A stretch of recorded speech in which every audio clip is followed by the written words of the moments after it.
بسم اللہ الرحمن الرحیم لم يلد ولم يولد ولم يكن له كفوا احد نہ اس کی کوئی اولاد ہے اور نہ وہ کسی کی اولاد، اور کوئی اس کا ہمسر نہیں ہے، نہ وہ کسی کی اولاد۔ مشرکین نے ہر زمانے میں خدائی کا یہ تصور اختیار کیا ہے کہ انسانوں کی طرح خداؤں کی بھی کوئی جنس ہے جس کے بہت سے افراد ہیں اور ان میں شادی بیاہ اور توالد و تناسل کا سلسلہ چلتا ہے۔ اس جاہلانہ تصور سے انہوں نے اللہ رب العالمین کو بھی پاک اور بالاتر نہیں سمجھا اور اس کے لیے بھی اولاد تجویز کی۔ چنانچہ اہل عرب کا یہ عقیدہ قرآن مجید میں بیان کیا گیا ہے کہ وہ فرشتوں کو اللہ تعالیٰ کی بیٹیاں قرار دیتے تھے۔ انبیاء علیہم السلام کی امتیں بھی اس جہالت سے محفوظ نہ رہ سکیں۔ ان کے ہاں بھی کسی بزرگ انسان کو اللہ تعالیٰ کا بیٹا قرار دینے کا عقیدہ پیدا ہو گیا۔ ان مختلف توہمات میں دو قسم کے تصورات ہمیشہ خلط ملط ہوتے رہے ہیں۔ بعض لوگوں نے یہ سمجھا کہ جن کو وہ اللہ تعالیٰ کی اولاد قرار دے رہے ہیں وہ اس ذات پاک کی نسبی اولاد ہے،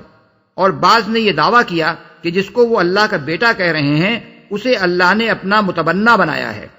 اگرچہ ان میں سے کسی کی یہ جرأت نہیں ہوئی کہ معاذ اللہ کسی کو اللہ کا باپ قرار دیں۔ لیکن ظاہر ہے جب کسی ہستی کے متعلق یہ تصور کیا جائے کہ وہ توالد و تناسل سے پاک نہیں ہے، اور اس کے بارے میں یہ خیال کیا جائے کہ وہ بھی انسان کی طرح اس قسم کی کوئی ہستی ہے جس کے ہاں اولاد پیدا ہوتی ہے اور جس کو لاولد ہونے کی صورت میں کسی کو بیٹا بنانے کی ضرورت پیش آتی ہے، تو پھر انسانی ذہن اس گمان سے محفوظ نہیں رہ سکتا کہ اسے بھی کسی کی اولاد سمجھے۔ یہی وجہ ہے جو سوالات رسول اللہ صلی اللہ علیہ وسلم سے پوچھے گئے تھے ان میں ایک سوال یہ تھا کہ اللہ کا نسب کیا ہے، اور دوسرا یہ کہ کس سے اس نے دنیا کی میراث پائی ہے اور کون اس کے بعد وارث ہوگا۔ ان جاہلانہ مفروضات کا اگر تجزیہ کیا جائے تو معلوم ہو جاتا ہے کہ منطقی طور پر ان کو فرض کر لینے سے کچھ اور چیزوں کو بھی فرض کرنا لازم آتا ہے۔ اول یہ کہ خدا ایک نہ ہو بلکہ خداؤں کی کوئی جنس ہو اور اس کے افراد خدائی کے اوصاف، افعال اور اختیارات میں شریک ہوں۔ یہ بات خدا کی صرف نسبی اولاد فرض کر لینے ہی سے لازم نہیں آتی بلکہ کسی کو متبنہ فرض کرنے سے بھی لازم آتی ہے، کیونکہ کسی کا متبنہ لامحالہ اس کا ہم جنس ہی ہو سکتا ہے، اور جب معاذ اللہ وہ خدا کا ہم جنس ہے تو اس سے انکار نہیں کیا جا سکتا کہ وہ خدائی کے اوصاف بھی رکھتا ہے۔ دوم یہ کہ اولاد کا کوئی تصور اس کے بغیر نہیں کیا جا سکتا کہ نر و مادہ میں اتصال ہو اور کوئی مادہ باپ اور ماں کے جسم سے نکل کر بچے کی شکل اختیار کرے۔ پس اللہ کے لیے اولاد فرض کرنے سے لازم آتا ہے کہ معاذ اللہ وہ ایک مادی اور جسمانی وجود ہو، اس کی ہم جنس کوئی اس کی بیوی بھی ہو اور اس کے جسم سے کوئی مادہ بھی خارج ہو۔ سوم یہ کہ توالد و تناسل کا سلسلہ جہاں بھی ہے اس کی علت یہ ہے کہ افراد فانی ہوتے ہیں اور ان کی جنس کے باقی رہنے کے لیے ناگزیر ہوتا ہے کہ ان سے اولاد پیدا ہو جس سے ان کی نسل آگے چلے۔ پس اللہ کے لیے اولاد فرض کرنے سے یہ بھی لازم آتا ہے کہ وہ بذات خود معاذ اللہ فانی ہو اور باقی رہنے والی چیز خداؤں کی نسل ہو نہ کہ ذات خدا۔ نیز اس سے یہ بھی لازم آتا ہے کہ تمام فانی افراد کی طرح نعوذ باللہ خدا کی بھی کوئی ابتدا اور انتہا ہو، کیونکہ توالد و تناسل پر جن اجناس کے بقا کا انحصار ہوتا ہے ان کے افراد نہ ازلی ہوتے ہیں نہ ابدی۔ چہارم یہ کہ کسی کو متبنہ بنانے کی غرض یہ ہوتی ہے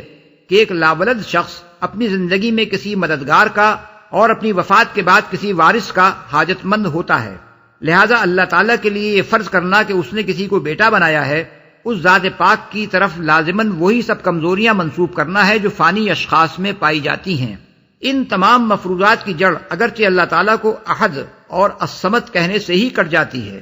لیکن اس کے بعد یہ ارشاد فرمانے سے کہ نہ اس کی کوئی اولاد ہے اور نہ وہ کسی کی اولاد، اس معاملے میں کسی اشتباہ کی گنجائش بھی باقی نہیں رہتی۔ پھر چونکہ ذات باری کے حق میں یہ تصورات شرک کے اہم ترین اسباب میں سے ہیں، اس لیے اللہ تعالیٰ نے صرف سورہ اخلاص ہی میں ان کی صاف صاف اور قطعی اور حتمی تردید کرنے پر اکتفا نہیں فرمایا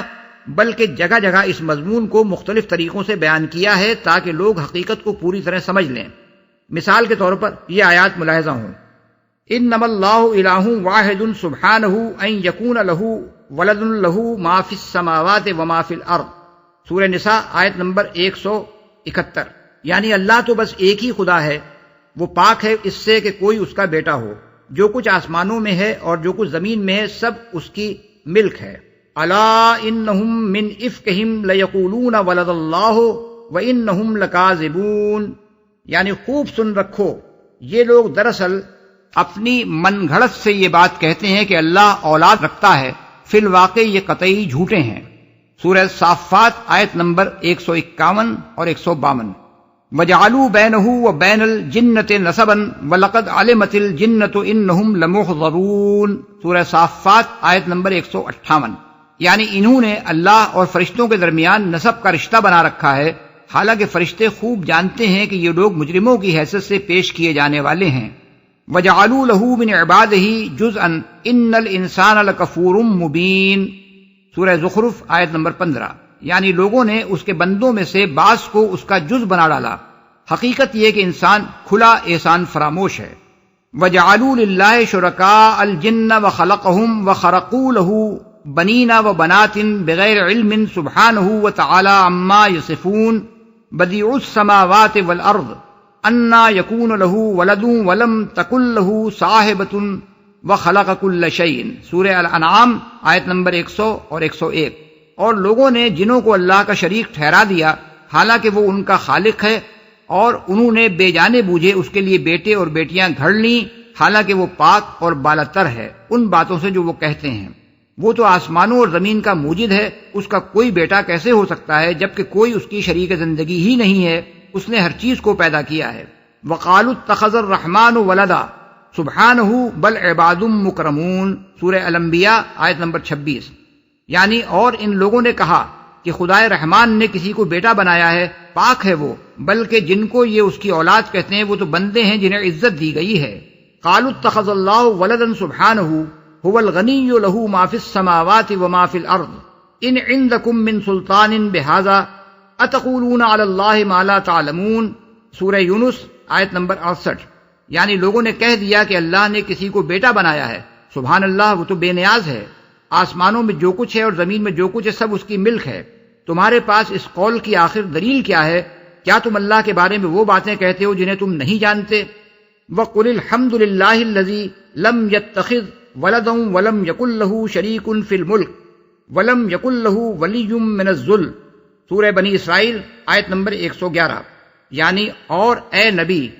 کہو تعریف ہے اس خدا کے لیے جس نے نہ کسی کو بیٹا بنایا،